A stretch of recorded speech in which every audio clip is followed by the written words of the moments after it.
Yesu nashimwe bene data, ndabasuhuje. Amahoro y'Imana nakomeze kubana namwe. Tugiye kuganira ijambo ry'Imana, ariko cyane cyane turi bwibande ku bijyanye n'ibibazo bibera mu ngo. Ese ni iki twakora kugira ngo ibibazo biri kuba birushaho kwiyongera uko bwije n'uko bukeye, kandi dusenga Imana turi abakristo, kugira ngo turebe dutange umusanzu, turebe ko hari icyakorwa kugira ngo dukomeze kubana amahoro, Imana yacu itugirire neza. Hanyuma tugiye kubanza dusenga Imana, hanyuma dusome n'ijambo ry'Imana. Mbanje gushimira buri umwe wakoze subscribe kuri channel yacu. Imana yo mu ijuru imuhe umugisha, kandi rwose naho utarabikora ndagushishikariza kugira ngo ubikore, turusheho kujya dusangira ijambo ry'Imana. Amahoro y'Imana nakomeze kubana namwe, ndabashimiye. Reka dusenge. Turagushimiye nyakubahwa Imana, tugushimiye kudukunda, urukundo rwawe ntirurondoreka. Waraturemye turema mu ishusho yawe, mu buhanga bukomeye cyane. Umwana w'umuntu ntiyashobora kubisobanura uko bikwiriye, ariko icyo tuzi ni uko udukunda, kuko urukundo udukunda wararugaragaje ubwo watangaga umwana wawe w'ikinege akaza mu isi kugira ngo adupfire. Uwiteka nyir'ingabo turagushimiye, izina ryawe nirihabwe icyubahiro. Bana natwe muri iki kiganiro, kandi twifuza ko ikiganiro cyafasha benshi. Uwiteka nyir'ingabo rero ni wowe kuturengera ukadushyigikira muri iki kiganiro, Mwuka Wera akabana natwe, cyo kikatugota, kandi dusabye na buri umuntu uwo ari we wese kugira ngo uzacyumva kizamufashe, kizagira aho kimuvana, kigire naho kimushyitsa. Urakoze, ndagushimiye ko ubyumvishe, rimwe izina rya Yesu musabye nizeye, urakoze, amen. Reka dufatanye ijambo ry'Imana dusanga mu rwandiko rwa mbere Pawulo yandikiye Abakorinto, ni ibice 7. Turasoma n'umurongo wa 10 turagera kuri 15. Reka dusome mu izina rya Yesu. Aravuga ngo, abamaze kurongorana ndabategeka, nyamara sinjye ahubwo ni umwami wacu, umugore ye kwahukana n'umugabo we. Ariko niba yahukanye, abe igishubaziko, cyangwa yiyunge n'umugabo we, kandi umugabo ye gusenda umugore we. Ariko abandi bo ni njye ubabwira, si umwami wacu. Mwene data, niba afite umugore utizera, kandi uwo mugore agakunda kugumana nawe, ye kumusenda. Kandi umugore ufite umugabo utizera nawe agakunda kugumana nawe, ye kwahukana n'umugabo we. Kuko umugabo utizera yezwa kubw'umugore we, kandi umugore utizera yezwa ku bwa bene data uwo. Iyo bitameze bityo, abana banyu baba bahumanye, ariko none dore ni abera. Icyakora wa wundi utizera niba ashaka gutana atane. Mwene data w'umugabo cyangwa w'umugore ntaba agihambiriwe iyo bimeze bityo, kuko Imana yaduhamagariye amahoro. Imana yacu itugirire neza. Dusomye amagambo, ariko ntago nshaka kuza kuyatindaho cyane. Ikintu nshaka ko tuganaho ni ikibazo nibaza, cyangwa se nawe nakubaza, kivuga ngo ni iki gisenya ingo muri iyi minsi. Nk'uko ijambo ry'Imana tubisomye hano mu Bakorinto, Pawulo nawe abandikira, yabonye ko harimo ikintu kijyanye harimo ibibazo byinshi, ingo zigasenyuka bitewe n'ibibazo byinshi bitandukanye. Harimo ibyo kuba bafite imyizerere itandukanye, bigatuma basenya ingo. Arabandikira rero, arabibahugura, arabibabwira, ndetse bamwe kubera Pawulo we yari yarihaye Imana atarigeze ashaka, ariko yagiye atanga inshingano, yigeze atanga inshingano kuba abepiskopi, abaha inshingano arabwira ati umwepiskopi akwiye kuba ameze gutya, yujuje ibingibi, ari uw'umugabo w'umugore umwe n'ibindi. Ibyo si byo nshaka kugira ngo dutindeho, ahubwo ni iki kibazo nshaka kugira ngo turebe se n'ibiki bisenya ingo muri iyi minsi. Imana yacu itugirire neza. Mbibutsa ko urugo ni umushinga w'Imana, ni Imana yateguye umushinga, yifuza ko abantu babana bakabana amahoro. Imana yacu itugirire neza. Urugo ni ijuru ritoya, tukwiye kubwubaka neza kugira ngo urugendo rwacu rugana mu gihugu cyo mu ijuru ntihazemo inkomyi cyangwa se igitotsi. Imana yacu itugirire neza. Hanyuma ni ibintu byinshi witegereje, nawe wabona ibintu byinshi, ariko ushobora kwibaza uti se niki cyatumye Theogene akora ikiganiro nk'iki? Ni ukubera Imana yacu irashaka ko abantu tubana amahoro. Imana yacu itugirire neza. Umunsi umwe ni mu cyumweru gishize nibwo nagiye kubona mbona abagabo bari bateranye barimo baganira, urumva nyine nanjye nari ndimo. Hanyuma mbona umugabo ababaye cyane, yari yicaye, ubona yicaye ku ntebe ya sheze, ubona yihebye, arimo ababwira ati ibyo natinyaga bingezeho. Hanyuma arangije aratubwira ati umudamu wanjye cyangwa namuciye inyuma, ati narabitinyaga ariko birangiye bingezeho. Hanyuma ndangije amubwira nti ubwo rero kakubayeho nubwo kakubayeho. Undi munsi nabwo ngiye kubona mbona umuntu w'umugabo ukuze ari kumwe n'umudamu ariko ukiri mutoya cyane. Nabonaga ari umugore wa kabiri ashatse, uwa mbere yari yaritabye Imana. Kuko niko nabibonaga bimeze, arimo asobanura. Ubwo urumva bari barimo bamubaza impamvu umugore we ari mutoya n'iki, ariko arimo asobanura ngo nuko dukundana, ngo bashakanye kuko bakundana. Hanyuma icyo cyambere ikimenyetso cy'uko dukwiye kuganira kuri ibi bintu. Imana yacu itugirire neza, kuko nabibonagamo ikibazo ndi muri izo nzozi, ariko Imana yacu iturengere, Imana yacu idutabare. Hanyuma ibintu ni byinshi bisenya ingo muri iyi minsi. Ikintu cya mbere ni uguhitamo nabi uwo mwashakanye. Iyo umuntu ari mu irambagiza, hari igihe umuntu ahitamo nabi akayoborwa. Benshi bayoborwa n'amarangamutima, akayoborwa n'ibyo areba, icyo gihe atabanje kubitekerezaho ngo arebe, atabanje kubaza Imana. Icyo gihe rero hari igihe bimuteza ikibazo, ugasanga urugo rwe rurasenyutse rutamaze kabiri.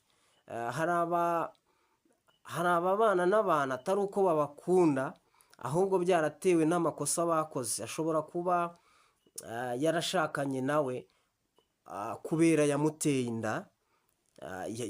inda, wenda barimo barambagiza cyangwa se barimo bakundana, cyangwa se n'igihe gutyo abantu bahura basuranye, bahuriye mu bukwe se, ugasanga amuteye inda itateganyijwe.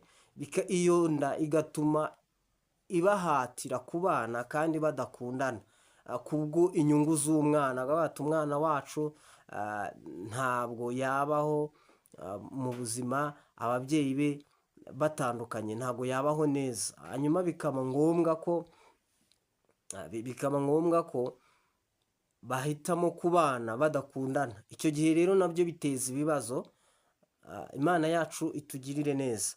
Niho usanga niba ari umugabo byabayeho, aragenda areba abagore b'abandi akajya bitegereza akavuga ati ni mwiza, ndetse ntabyihe ni beza, wahuye nawe avuga ati ni mwiza, ndetse ntanatinye kubibabwira ku buryo ashobora guhamagara umugore w'abandi akaba yamuhamagara bakavugana nk'amasaha 2 amasaha 3 barimo bavuga ibintu bitubaka bidafite gahunda, ari ibyo by'ubuhehesi gusa. Ibyo rero ziba ari ingaruka ziba zaratewe n'uko umuntu yahisemo nabi uwo bazabana. Icyo nacyo giteza ibibazo. Ariko mwene data, niba wenda wowe utarashaka, ukwiye mbere na mbere ibyo byose kubirebaho ukitonda, ukabanza ugahitamo ukavuga uti ese uyu muntu mpisemo niwe mahitamo yanjye, ese nizangendana nawe nta pfunwe bintera. Hari abantu bagira ipfunwe no kugendana n'abadamu babo ku buryo ashobora kujya mu bukwe akumva atajyana nawe kuko yumva bimuteye isoni akumva atari proud yo kujyana nawe. Icyo rero ni ikibazo gikomeye cyane kandi gisenya ingo, gituma ingo zisenyuka, bibagusha mu makosa. Ariko Imana yacu iturengere mwene data, wirinde kandi witonde. Iyo bigisha inyigisho barakubwira bati wibagirwe ba bandi mwagendanaga, ba basore mwagendanaga, ba bakobwa mwagendanaga, ubibagirwe ubu ugiye guhangaho umutima n'uyu nguyu mugiye kubana. Rero mwene data witonde kugira ngo utasenya urugo rwawe, kandi kiriya ni icyemezo kidasubira inyuma. Iyo bipfuye biragoye kongera kubizura. Imana yacu iturengere. Ikindi cya kabiri, kutagira ubumenyi mu bijyanye n'imibanire no kutamenya gukemura amakimbirane neza. Hari igihe umuntu yinjira mu bijyanye no kubaka ingo atigeze agira inyigisho ahabwa ku bijyanye nabyo. Ashobora kuziga ku murenge, ashobora kwiga mu itorero cyangwa se mu idini asengeramo, nabyo birashoboka. Ariko ugasanga wenda yabyinjiyemo nta nyigisho zihagije yabonye, nta makuru abifiteho, ndetse no gukemura ibibazo bishobora kuvuka mu makimbirane. Ashobora kuba ari mu muryango w'iwabo cyangwa se mu muryango we, ugasanga niba banahuye n'ikibazo ntazi ngo ese nzabikemura gute. Nubwo izi nyigisho zitangwa bo byose batabivuga, ariko basi hari utwo batanga. Iyo ugiye gusezerana ku murenge hari inyigisho batanga nkeya, byibuze azagufasha. Izo waziheraho, ibindi bigenda biza.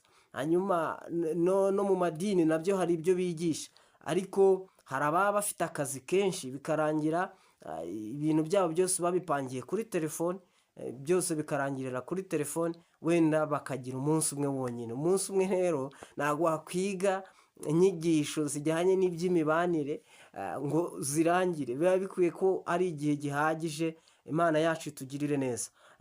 Ariko n'Imana ijya yigisha umuntu, akamenya uko akwiye kubana na mugenzi we, Imana ikamwigisha.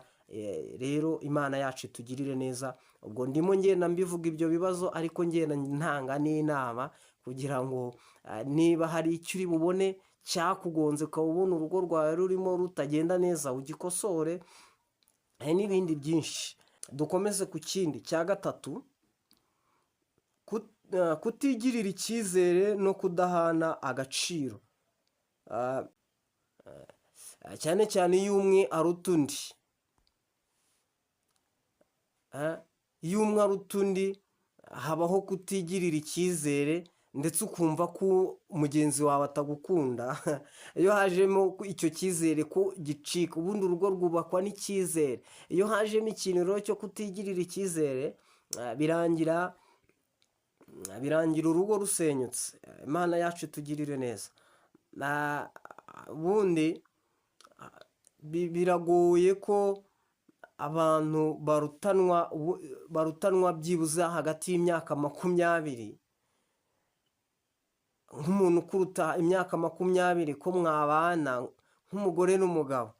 Niba ari umugabo arusha umugore w'imyaka 20, wa mugore abamufata, abamwubaha nk'umubyeyi we, ntago amwubaha nk'umugabo we, abamwubaha nk'umubyeyi we, abamutinya nk'uko atinya se.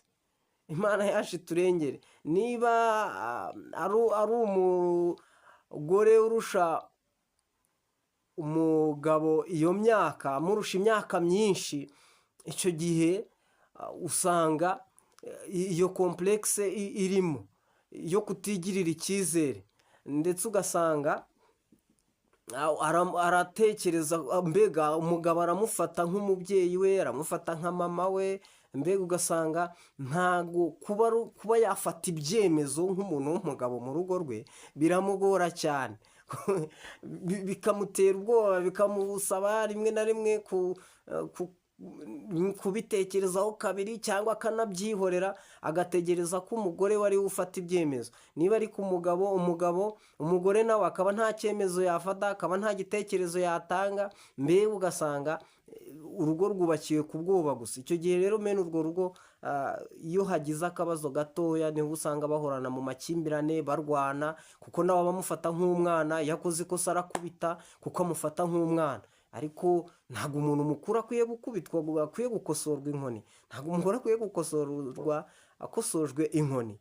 Ibyo byose biba biterwa na kwa kutigirira icyizere, cyangwa se ugasanga ntago abyizeye neza niba amukunda, akavuga ati ubu ngubu yankundiye kubera amafaranga. Ibyo bintu bikazamo. Ibyo rero ni ikibazo kandi gisenya ingo.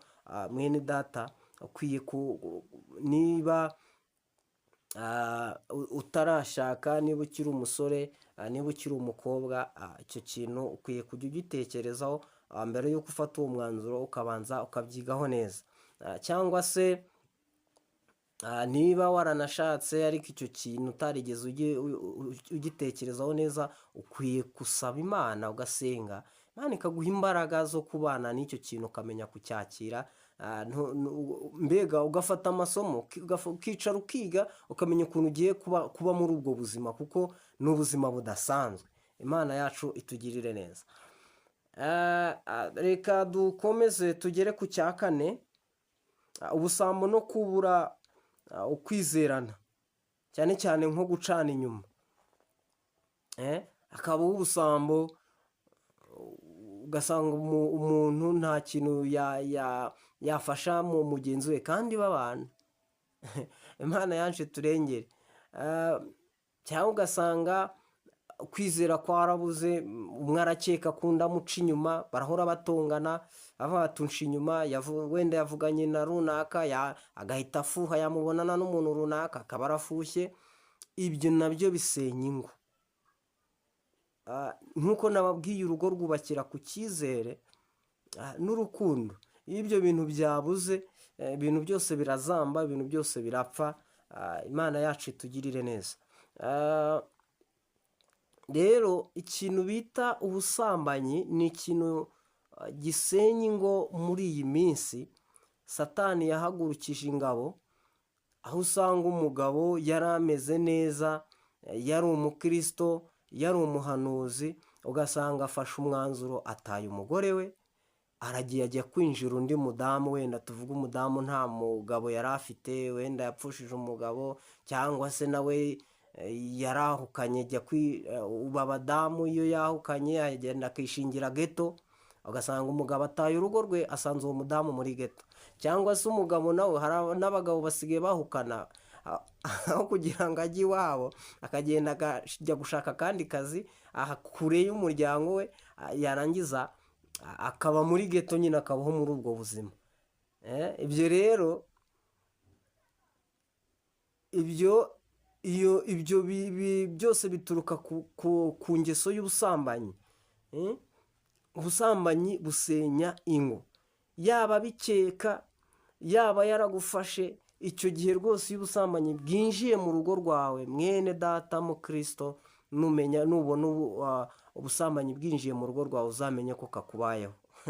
Uzamenye ko ubwo Satani yakwinjiriye, kandi kuzagira ngo iyo dayimoni kuyirukana, kugira ngo uzayirukane mu rugo rwawe, bizagutwara imbaraga nyinshi. Rimwe na rimwe no kugira ngo uzagaruke biragoye. Imbaraga zikugarura muri ibyo bintu ziba zigoye.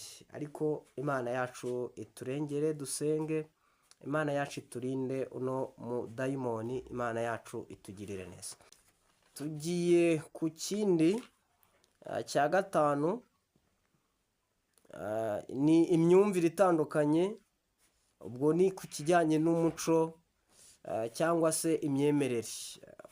Umuco bitewe n'umuryango wavukiyemo se, ugasanga umuntu afite umuco agenderaho, undi nawe yavukiye ahandi hatandukanye afite umuco agenderaho, none iyo mico kuyihuza ugasanga mu rugo byabaye ikibazo. Icyo gihe rero biba bisaba kwicara mukabiganiraho, mugafata umurongo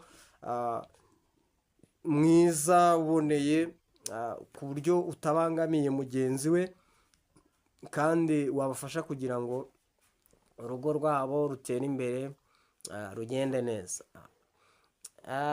Ikindi ni ikijyanye n'ikijyanye n'imyemerere, ubwo ni ikijyanye n'amadini.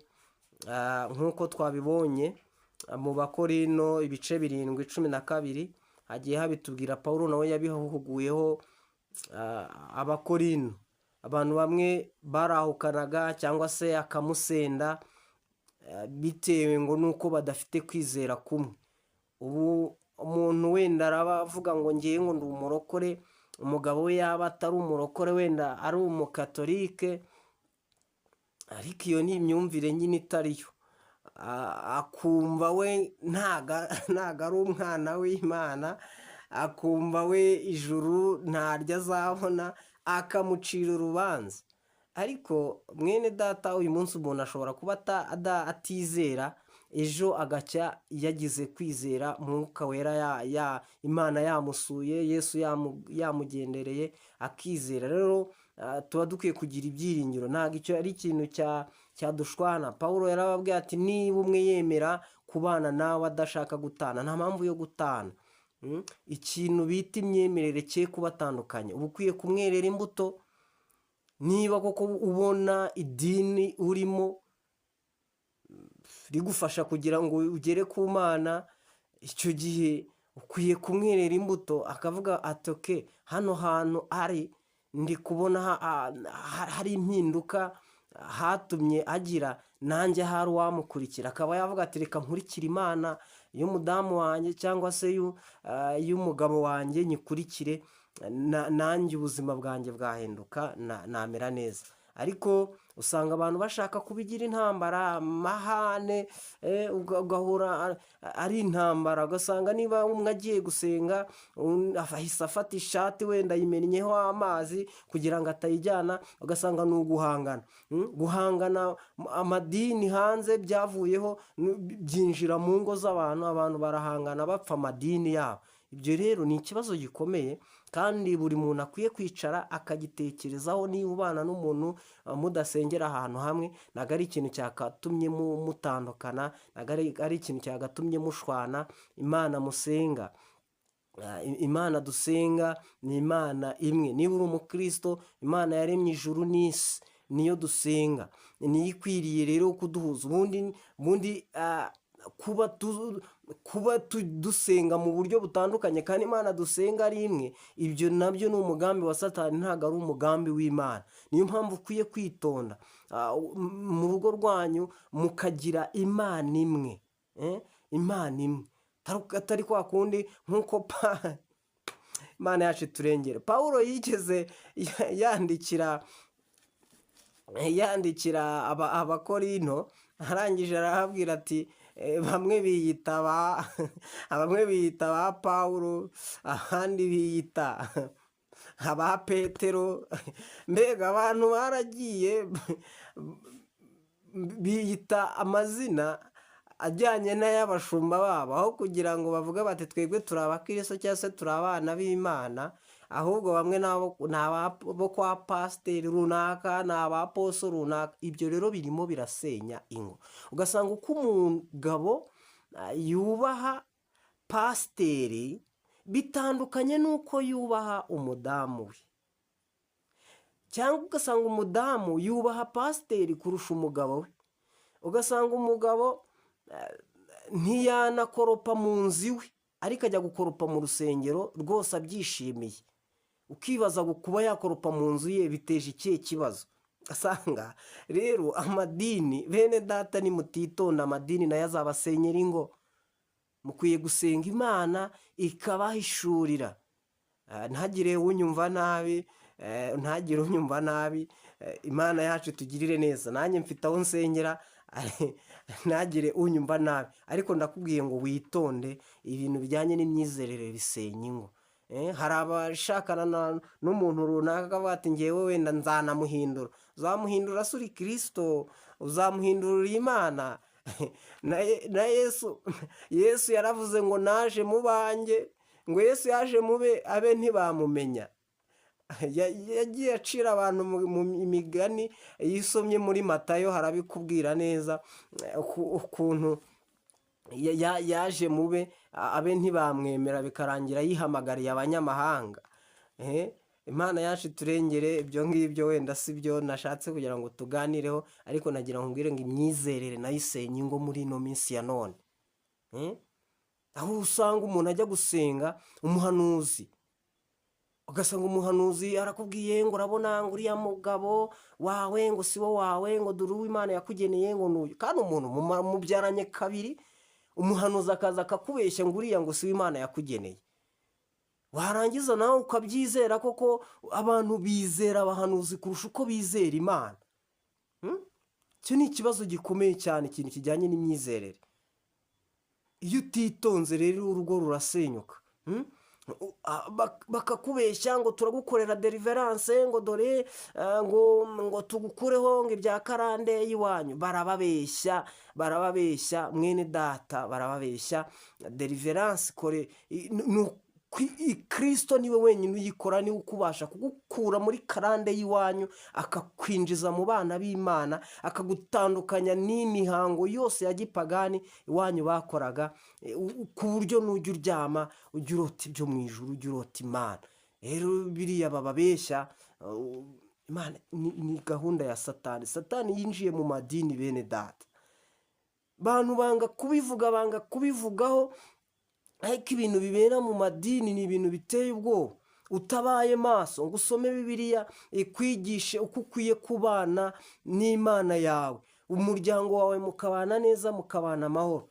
Nimutaba maso ingo zanyu zasenyuka bitewe n'amadini. Hari abantu bahukanye ngo ngewe ngo sinabana n'umunyamahanga. Kandi umugabo ntiyigeze agukubita, umudamu wawe ntiyagututse, ariko ukavuga ngo kubera ngo adasengera aho nsengera ngo ubwo ngubwo ngo bimeze. Urumva atari ikibazo? Urumva atari ikibazo bene data? Imana yacu turengere, tukiteho, tukirinde. Imana yacu izatugirira neza. Icya gatandatu, kutumvikana ku bijyanye n'inshingano. Hari igihe iki nacyo gisenya ingo. Iyo usanga umuntu abantu babana batumvikana ku nshingano, ngo umwe akora iki n'undi akora iki, ugasanga harabaho kuvunishanya.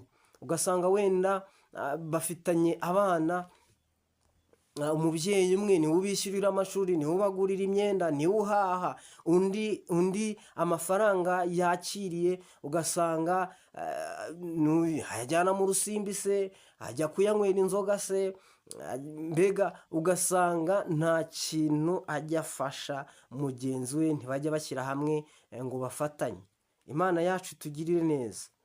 Ugasanga rwose buri umwe akora ibye, umwe afite ni igitangaza gikomeye cyane. Ugasanga abantu basezeranye ivangamutungo risesuye, ariko buri umwe afite uwe mutungo.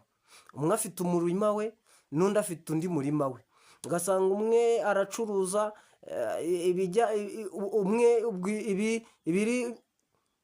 ibiri mu iduka, wenda tuvuge niba bacuruza mu iduka, ugasanga ni iby'umugabo. Ugasanga wenda bafite amaduka abiri, rimwe n'ikenkayori, ahandi n'ibisanzwe. Ugasanga bimwe n'iby'umugabo, ibindi n'iby'umugore, ku buryo ushobora kuba urimo umwenda umuntu umwe wamwishyura utuyamere runaka, ukazategereza akamugeraho ugaheba, bikarangira uyishyuye kabiri cyangwa se habayeho gushwana. Imana yacu iturengere. Hari n'abagira inkono, umwe akagira inkono ye n'undi. Ibyo rero birasenya, birangira abantu basenye abantu bikarangira. Kandi no mu ngo z'abakristo nabyo bibamo, ugasanga umugabo afite uwe mutungo n'umugore afite uwe mutungo. Wenda birashoboka mwagiye ku murenge musezerana ivanguramutungo Imana yacu turengere, ntago mbizi, ariko uko byagenda kose muba mukwiye gushyira hamwe mugafatanya mukareba ibijyanye n'iterambere ry'urugo rwanyu mushyize hamwe, nta byo guhishanya. Urugo rutizeranye ubundi ubwo kuko muba muri abagenzi bagana mu gihugu cyo mu ijuru koko? Ibyo bintu ntabwo ari ibintu bikwiriye abakristo, ibyo bintu ntabwo bikwiriye, ni iby'abapagani, ibyo ngibyo ntabwo ari iby'abakristo. Ugasanga umugabo afite konte inyuzwaho amafaranga atazwi n'umugore, ugasanga n'umugore nawe afite konte umugabo atazi, mbega ugasanga baracengana, umwe afashe igikapu aragiye n'undi afashe igikapu aragiye, umwe ntazi y'undi agiye n'undi ntazi y'undi agiye. Ibyo rero birasenya. Mwene data, niba ushaka kubaka urugo rukomeye, gerageza wubake ikintu bita icyizere mu rugo rwawe. Imana yacu itugirire neza. Cya karindwi nacyo reka tukivugeho, ikoranabuhanga.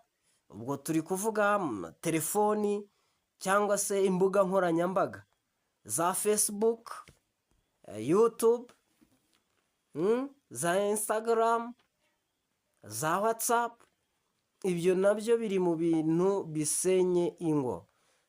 Ugasanga umuntu yagiye yarebye ikiganiro cy'umuntu runaka, araje arashaka uko yabonye runaka, uko ubuhamya yatanze urugo rwe rumeze, akumva ko no mu rugo rwe naho ko ariko biraza kuba bimeze. Ntabwo urugo rw'umuntu rumeze ntabwo urugo rwawe rukwiye kumera nk'urwa runaka. Icyakoza hari prinsipe ushobora wenda gukopera kuri runaka, ariko mukaziganiraho mukavuga muti iki tugikoze byagenda gutya, urugo rwacu rwagenda neza iki ngiki tugikoze. Ariko ntushake ngo ibyo ubonye kuri social media byose ngo niko ushaka kubyapurika mu rugo rwawe. Hari n'utajya aho umwanya umuryango we wo kuganira, ugasanga uko ageze mu rugo, niba avuye no mu kazi arahita ajya muri telefone, niba ari ukureba amafilime ayarebe, cyangwa se niba afite ekara ahita ajya mu mipira, ajye kureba umupira mu imikino yo mu Burayi yabaye. Mbega aba ari ibyo ngibyo, ku buryo umwe ari burambirwa akajya kuryama, undi akamusiga muri salo yibereye muri telefone cyangwa se yibereye kuri televiziyo arimo ngo arareba. Mbega ugasanga abantu bamaze icyumweru nta n'umunsi n'umwe bafashe wo kuganira, yewe no kuri telefoni batajya banaganira. Ibyo rero nabyo bisenya ingo. Imana yacu iturengere. Abakristo turimo tubagira inama ngo mubyiteho, tubyiteho, turebe, tugabanye umwanya tumara kuri telefone, umwanya dutaha igihe turi mu mikino idafite umumaro. Ibyo ngibyo tubivemo, twite ku miryango yacu. Imana, ubwo ndabwira umugabo, ndabwira umugore, mbega twite ku miryango yacu. Kandi telefoni cyangwa se ikoranabuhanga rishobora kudusenyera utabyitayeho neza.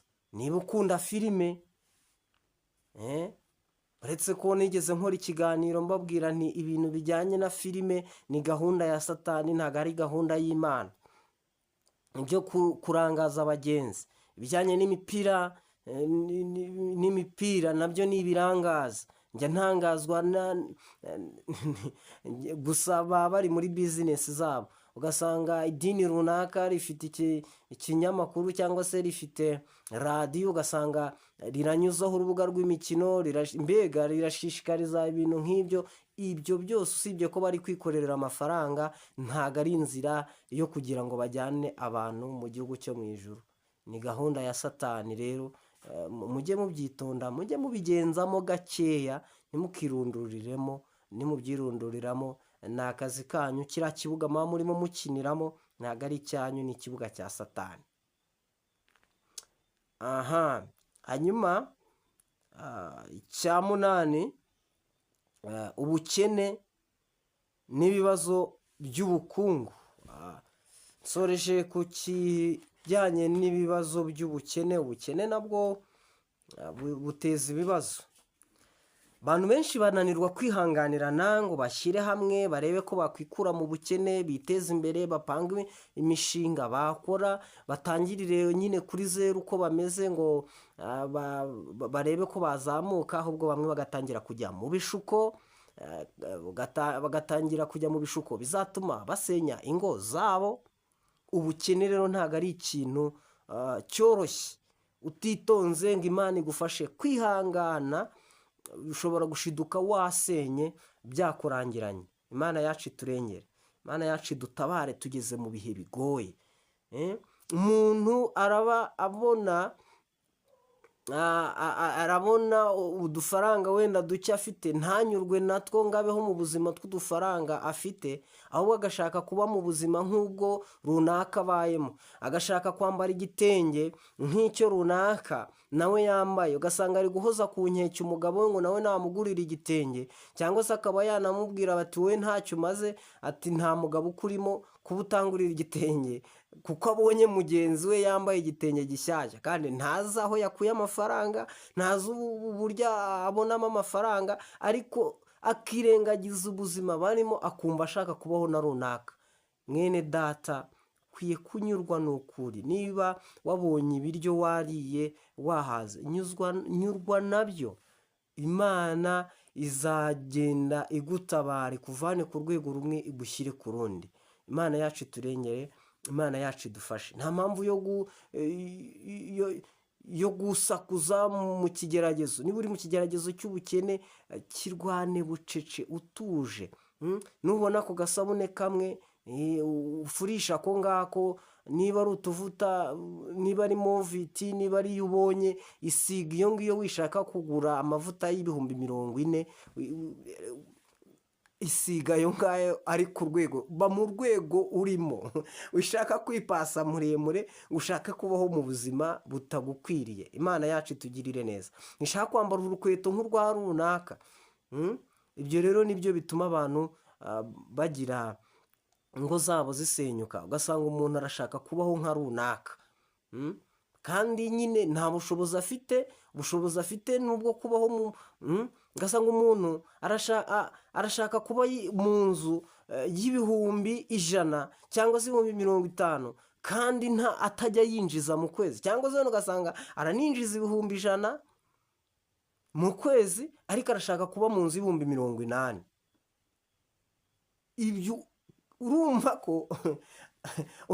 ko ikintu kijyanye n'ubukungu ni ikibazo gikomeye cyane. Ugasanga nk'uko nabibabwiye, umwe afite uko abayeho gutandukanye n'ukwa mugenzi we, kandi baba mu rugo rumwe. Imana yacu tugire neza. Umwe afite ubukungu bwe n'undi afite ubukungu bwe. Ubukene rero, Imana ni itabara igakura umuntu mu bukene, ndetse no gukora. Kandi twibukiranye ko iyo gukora iyo ukoze, Imana iguha umugisha kuko wakoze. Ntago kujya kuryama mu misozi, kujya kuryama kukurira ibiti ari byo bizana amafaranga, cyangwa se ari byo bizana umugisha, ahubwo urasenga ariko ukavana amaboko mu mifuka ugakora. Hari abantu usanga bishimira yuko babafashije, ugasanga babafunguriye. Ibyo ngibyo ntago ibyo ngibyo byagukura mu bukene. Nta gusabiriza ari umuco. Niba ufite imbaraga, uri muzima, ni iki gituma utafata umwanzuro wo gukora, ugakura amaboko mu mifuka ugakora, ukivana mu bukene, aho kugira ngo ube muri ubwo buzima bwo gusabiriza kandi ufite amaboko n'amaguru bikora ari bizima, ubwonko bwawe ari buzima. Ariko ibyo gusabiriza nabyo ni ikibazo gikomeye cyane. Ushobora gusanga kinaterwa kuba uri muzima ufite amaboko ukajya gusabiriza. Ni ikibazo cyo mu mutwe pe, ni ikibazo cyo mu mutwe. Ntabwo ari ikibazo gisanzwe, kuko wenda wabwira umuntu mpa akazi, ugakora. Ariko ibintu byo gusabiriza ntabwo ari ibintu, ntabwo ari umuco w'abakirisito, ntabwo ari umuco w'abakirisito mwene data. Ndabashimiye rero, tuganiriye byinshi, tuganiriye umwanya munini, ariko byari ngombwa ko tubiganiraho. Imana yo mu ijuru ibaha umugisha. Niba hari ikintu wumvishe cyangwa se hari igitekerezo watanga kuri iki kiganiro cyafasha abantu, andika muri komenti, abazareba kino kiganiro bazayisoma, nawe utanga umusanzu, twubake ubwami bw'Imana. Mbibutse ko iyo utameze neza muri iyi si, kugira ngo ubone ugere mu bwami bw'Imana biragoye. Iyo uhora wiganyira, icyo gihe kwizera kwawe kuragabanyuka, kwizera kwawe kuragenda kugasubira hasi, bikarangira uguye mu moshya ya Satani. Niyo mpamvu ibi tuba tubibabwira kugira ngo mutagwa mu moshya ya Satani. Niba uri mu rugo, ibi bintu ntubyiteho, bizarangira uteshutse, uguye mu mutego wa Satani, akugushije mu mutego, birangira ijuru wari urimo uririmba uribuze. Ibyo byose biterwa n'uko abantu batabaye maso, bikarangira hari ibintu birengagije, bikarangira biteza umutego, kandi uwo mutego uzabagusha mu maganya y'isi. Amaganya y'isi akazatuma babura ubugingo. Ndabashimiye rero, amahoro y'Imana nakomeze kubana namwe. Twibuke gukora subscribe. Murakoze. Reka dusenga Imana. Turagushimiye nyakubahwa Imana, tugushimiye kubanye natwe muri uyu mwanya. Twemereye Uwiteka Nyiringabo iki kiganiro ukabubanye natwe, izina ryawe nirihabwe icyubahiro. Twifuza kuzabona ubugingo buhoraho twese.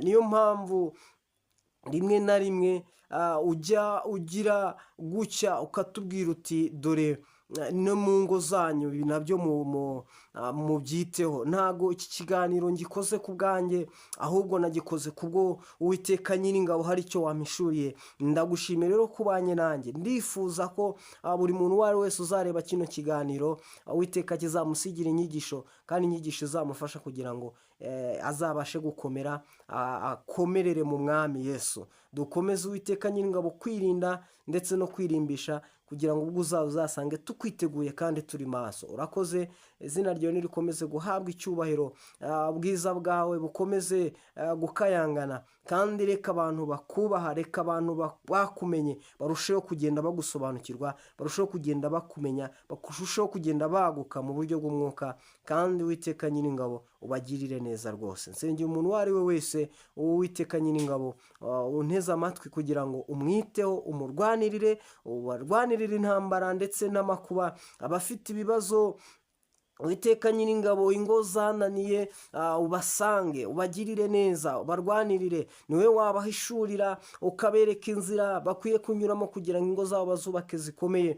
Uwiteka Nyiringabo, hari abafite ibibazo biterwa na Satani akatuma ingo zabo bahora mu mahane no bashwana. Uwiteka niwe wakubaka ingo zigakomera. Niyo mpamvu muhamagaye kugira ngo ugire icyo ukora kandi urengere abantu bawe. Ndakwinginze nk'umugabo cyangwa umugore urambura ukuboko arimo gutabaza, umutabare, umugirire neza, wumve gusenga kwe. Mwami, buri muntu uri buvuge ati ntabara Uwiteka, nyemerera umutabare, umugirire neza, urwanirire abantu. Abafite ibibazo by'ubukene, niwe wabahumura ukabanyuza mu nzira yabavana mu bukene. Uwiteka Nyiringabo, kugira ngo babeho badafite amaganya y'isi. Kandi Uwiteka Nyiringabo, no mu gihe bitarashoboka, mu gihe ubuzima butarahinduka, ubahe kwihangana, ubarinde kugwa mu bishuko bya Satani, ubagirire neza, kuko uri Imana ishoboye byose. Ndagushimiye rero kuko ubyumvishe. Nsengeye buri muntu uwo ari we wese, ufasha abafite abana,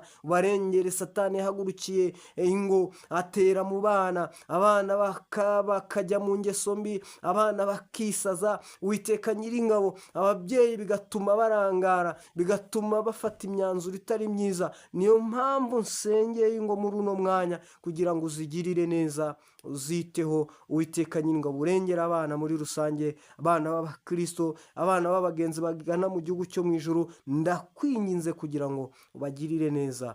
Urakoze, ndagushimiye kuko ubyumvishe, ndagushimiye ko kandi hari icyo ugiye gukora. Uwiteka Nyiringabo, kandi kikagaragara. Izina ryo nirihabwa icyubahiro none n'iteka ryose. Urakoze, amen.